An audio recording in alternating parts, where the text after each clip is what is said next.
Some called it the Great Depression. But for a few, it was the Great Awakening. Picture New York City in 1931, dust clings to the air, job seekers form endless lines around crumbling blocks, jazz clubs echo with melancholic tunes, and America gasps for breath, its lungs filled with fear, its pulse slowed by poverty. Yet in a modest lecture hall tucked away from the chaos, something extraordinary unfolds. A barefoot dancer, broke and bruised by rejection, steps quietly into the room. His name is Neville Goddard. He has no idea that within moments, his life will pivot, not because of fortune or fate, but because of a sentence that will shatter the boundaries of reality. "You're 6 months late," says a dark-skinned man seated across from him. Neville blinks, confused. "I beg your pardon," he asks, unsure. The man doesn't flinch. "The brothers said you'd come. You're late. But you're still on time." That man was Abdullah, a black Ethiopian rabbi of Jewish heritage. Unapologetic and unwavering, he would become one of the most influential spiritual teachers of the 20th century, revered across America at a time when black voices were silenced and oppressed. Abdullah carried a truth few dared to believe. He taught with calm certainty that reality bends to the imagination of a disciplined soul.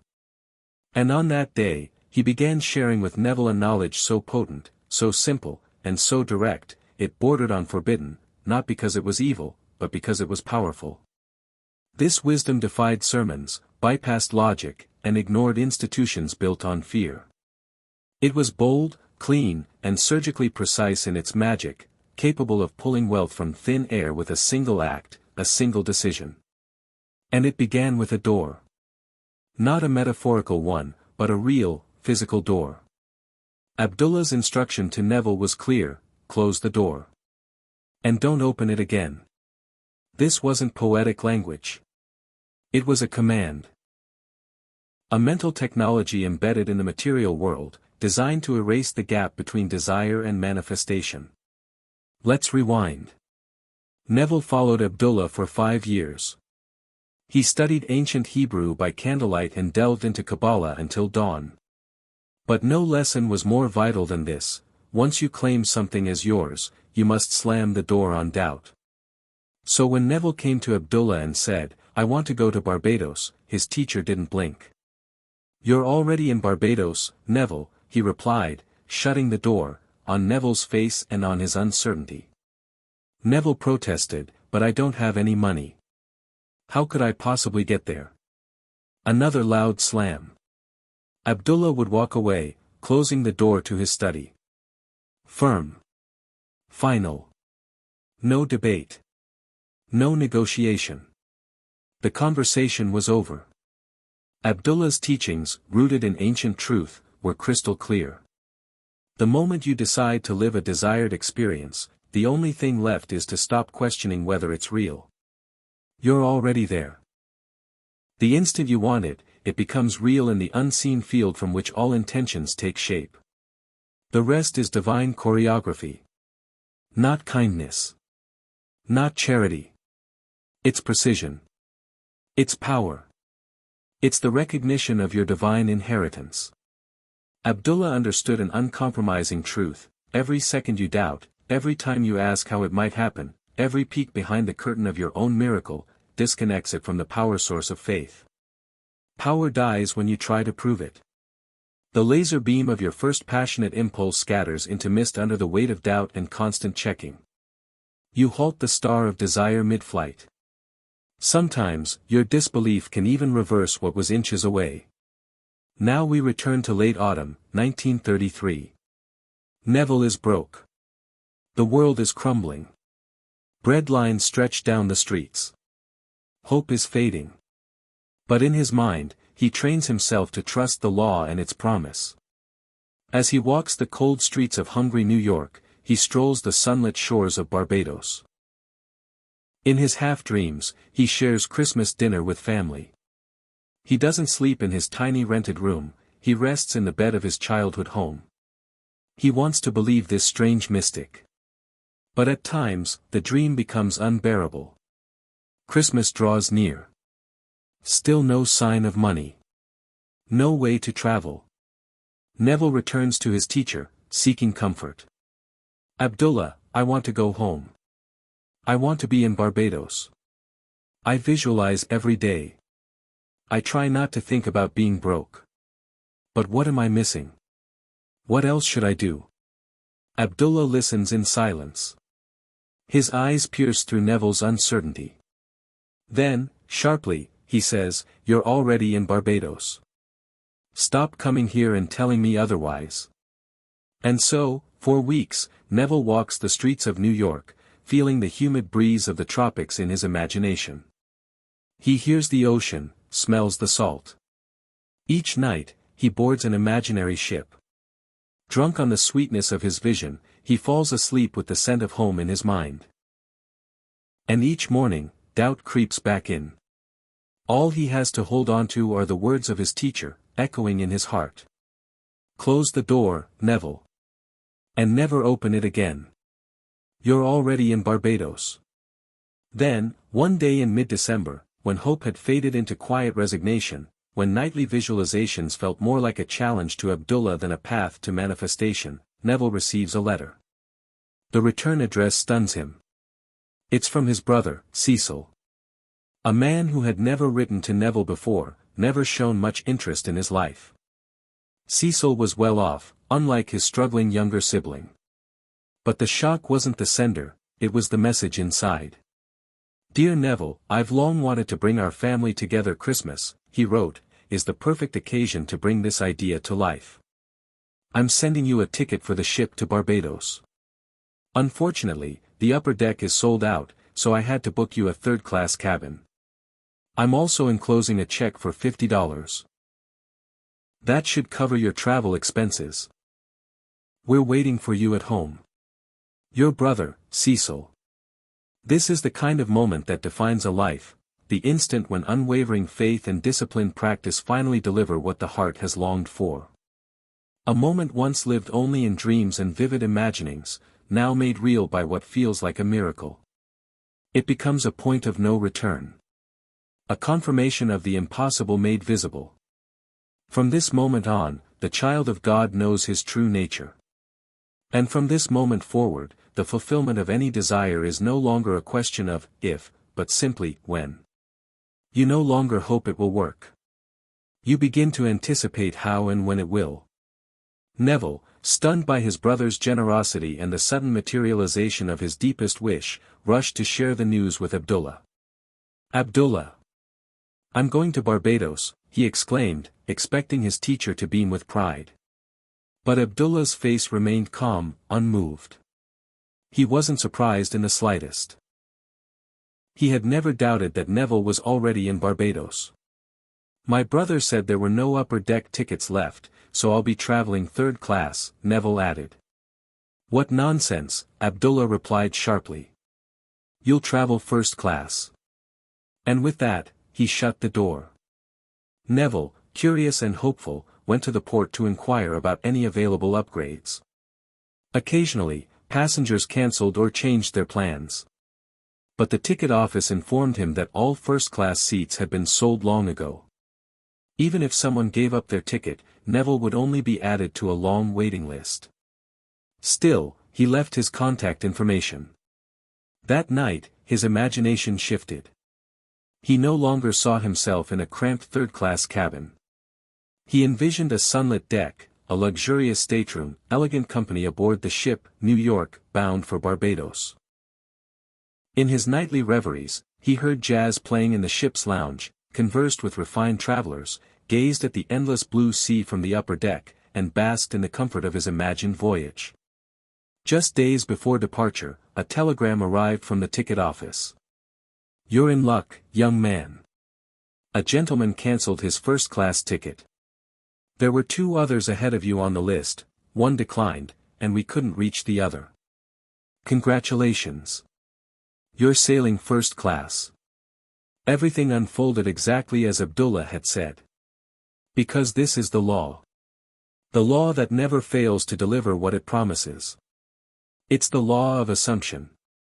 Whatever you ask for in prayer, whatever you hold in your heart, know that it is already done.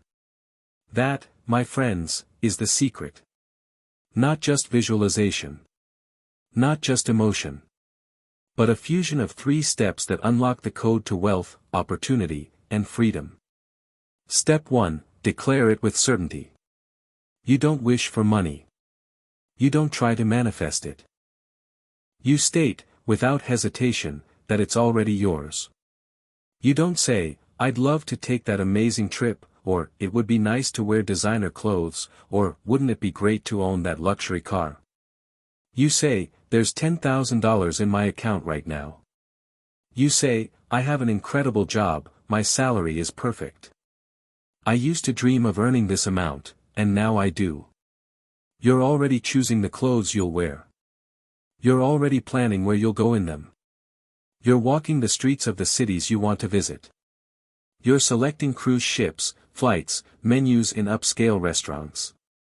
You're picking out the car you'll drive, and even the accessories you'll need for it. It's vital to claim what you want with the same confidence you use when saying your name. As casually as you tell a friend your weekend plans you've already made. No hesitation. No doubt. No question of worthiness. Abdullah used to say, a woman is either pregnant or she's not. There's no such thing as, slightly pregnant, or, I hope it's a baby and not something else. No. She either is, or she isn't. You either decide that it's already yours, or you choose to live in uncertainty. And if you choose doubt, life will give you more of it. More chances to second guess. More unmet hopes. More disappointment. It either exists in your world, claimed by your imagination and your sense of worth, or it doesn't. There's no halfway. And if it doesn't, nothing will help. Not prayers. Not effort.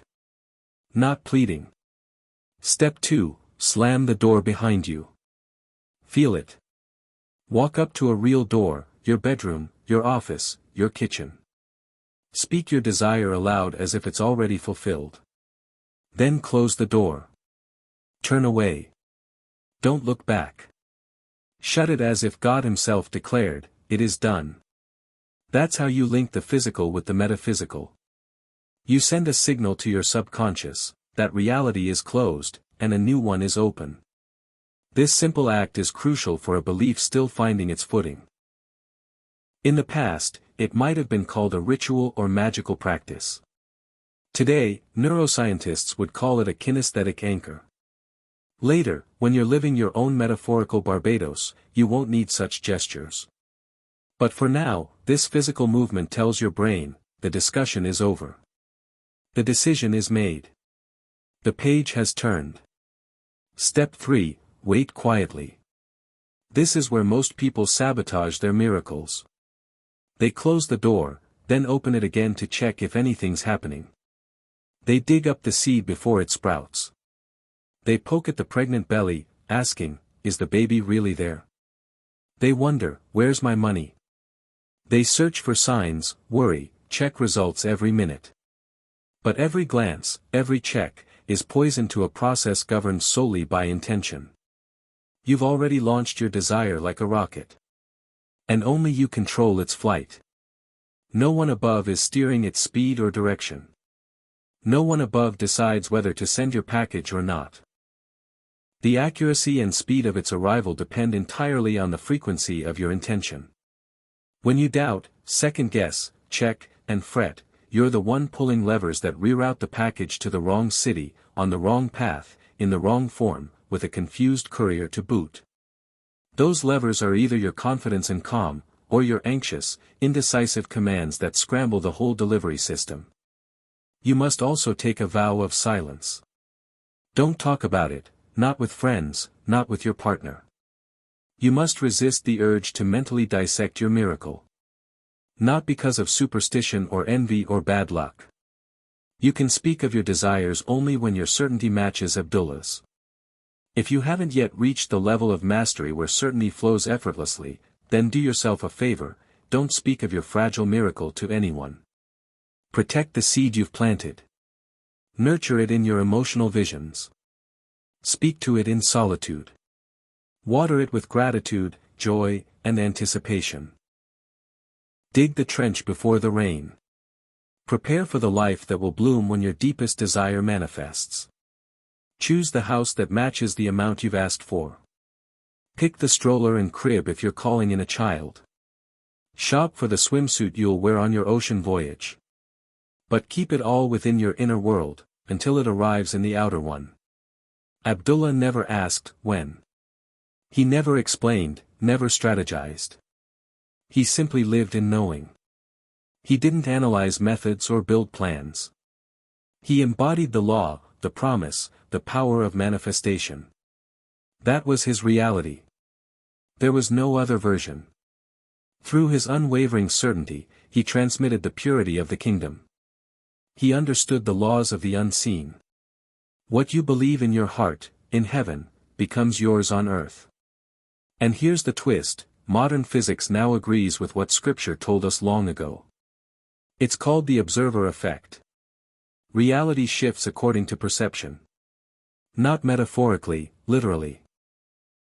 Particles behave differently depending on whether they're being watched, and how they're being watched. They take shape. The invisible becomes visible, but only when observed with intention. That is the door. That is the click of a decision made. That is the declaration that needs no appeal. You don't beg. You don't plead. You don't hope. The universe always says yes. It cannot resist. It responds every second. It responded the moment you placed your order. And it continues to respond when you doubt and cancel. That's the secret no one talks about. It's not magic. It's the finality of your order. The full embodiment of its belonging to you. So complete, there's no room for halfway. Neville Goddard didn't become a millionaire by luck. He became one of the greatest spiritual teachers of all time through the power of his imagination. Not because his mind was special or chosen. But because he finally understood what Abdullah had been teaching him all along: you don't receive what you want. You receive what you assume to be true in your heart. So now I ask you, what are you assuming? Are you assuming lack? Struggle? Delay? Or are you assuming that your desire is already fulfilled, sealed, and delivered to your doorstep? Let me be blunt. If you're still checking your bank balance, worrying about timing, looking for signs, you haven't failed. But you are leaking power. Every glance backward, every moment of mistrust in what's ahead, drains your energy. Abdullah didn't slam the door for drama or etiquette. He did it to seal the state in his student. That was his role in the global project called Neville Goddard. And now, it's your turn. Not as a ritual, but as a new standard of being. Here's the truth, there are no shortcuts. If you don't shut the door on your old life, your old thoughts, your old doubts, they'll keep pulling you back into the room of limitation. Manifestation isn't about effort, hard work, perfect timing, or your background. It's about closing the door and locking it, not with a key, but with a decision and faith. And what is faith? Faith isn't hope. Faith is loyalty. It's confidence. Trust in what the eyes haven't yet seen, but the soul already knows. Faith is knowing the package has been shipped. Even if the tracking hasn't updated yet. When Neville stopped asking, how, stopped talking about wanting to go to Barbados, and became the man who was already there, the world had no choice but to align. Let that sink in. The world has no choice. Because the world doesn't happen to you. It happens through you. That's why you can't keep glancing back at the door. You must walk the earth as if it's already done. Because the only realm that matters is the one inside your imagination. It's already yours. And if you understand that, you've grasped the deepest teaching Neville ever received: imagination is God. Not a tool. Not a toy. A divine creative force flowing through you. When you imagine with conviction, you're not wishing. You're creating. You're declaring the only possible outcome, and heaven bows to your inner decree. So next time fear, lack, or doubt creeps in, don't spiral. Don't scroll. Don't call a friend to gossip and seek validation. Stand up. Walk to the door. Speak your desire aloud. From the heart. As a done deal. Then shut the door. Not in anger, but with sovereign finality. Turn away. And live. Live as if it's already happened. Dress like it's your reality today. Speak with the voice of someone who already owns it. And never mention doubt again. Why? Because the moment you do, you reopen the door. You weaken what's crystallizing. You signal to your subconscious that the matter is still up for debate. But the subconscious doesn't work with maybe. It works with I am. I've decided. I am wealth. I am health. I am abundance. I am freedom. I am love. These aren't just affirmations. They're access codes to the reality already waiting at your doorstep. The door is a symbol. A line in the sand between who you were, and who you've chosen to be. And you're not going back. You don't explain your faith. You don't justify it. You don't negotiate with the delivery man. You don't settle for less. You make the decision, and you stay with it. Because it's your only truth. Faith is loyalty to your new self. Even when the three-dimensional world mocks it. It's the absence of doubt in your order. Even when logic screams otherwise, hold firm. The decision is not up for discussion. No matter what storms pass between you. Neville became a master of manifestation not because he learned the mechanics. He never asked. How will it be delivered? He became a master because he stopped asking, how? And so must you. If you've made it this far, you're not ordinary. You've been chosen to remember the law. To recall what you were made to forget. You're not here to suffer and beg for blessings. You're here to create, declare, receive, command. And then close the door. No discussion. This is your now. Yes, now. Not someday. Not when the stars align. Find a door. Any door. Your bedroom. Your closet. Your front door. Stand before it. Speak your desire as if it's already real. And shut it. Close it with conviction. With finality. Then go live. Live as the person who already has it. Live as the owner of your dream made real. Your home. Your perfect job. Your radiant health. Your limitless bank account. Your joyful relationship. And say no more. Don't speak of the process. Don't disturb the seed. Let it bloom in the sacred silence.